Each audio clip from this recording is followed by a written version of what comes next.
we know that this address is still happening. It was a pre-recorded video address to the nation, to the Russian people, done in the Kremlin. And in the past few minutes, the Russian president has confirmed what was widely anticipated, and that is the declaration of a partial military mobilisation. Now, you might ask, haven't we already been in the middle of a very long war? It's been going for several months. Well, you'll recall that originally Vladimir Putin talked about a special military operation. It was only supposed to last for a few days, but as we've seen, the Ukrainians have been very successful.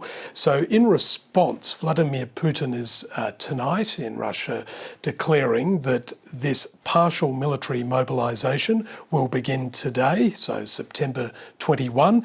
He's talking about increasing production of munitions, also increasing the production of weapons systems, and that's because there has been a very successful campaign by Ukraine to get the West to provide effective weapons, things like the HIMARS rocket system that have had devastating consequences for the invading Russian forces.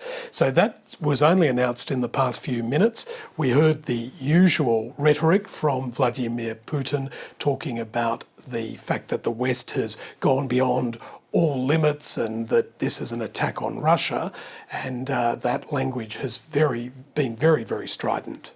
And you said here that this is something that's been expected for some time. That's because Ukrainian forces have made such inroads into reclaiming some of the territory that Russian forces initially took. That's right. And in this address, we heard Vladimir Putin again stress that the aim of this military operation or mobilisation, whatever term you want to use for the invasion, is to the goal remains to liberate Donbass, and it's specifically he talked about the Luhansk Oblast being almost liberated, and Donetsk, he says, Russian forces are making progress. Well, I'm sure there will be a lot of scepticism over much of what he's said, but particularly we are seeing the Ukrainian forces repel the Russian invasion quite effectively. And you had mentioned there Ukraine's efforts in getting the West to supply it with ammunition, with weapons, and how successful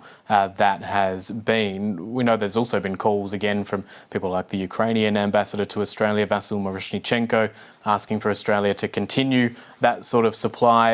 Has there been any movement there? Well, today, for instance, the Defence Minister Richard Marles has said that those negotiations between Australia and the Ukrainian government are continuing. We are looking at supplying more Bushmasters in the near future as this conflict drags on. But there is also suggestions that from Vladimir Putin that he may begin a much bigger conscript response, so looking at conscripting prisoners, which is already happening, and making compulsory military service a part of this Russian offensive into Ukraine.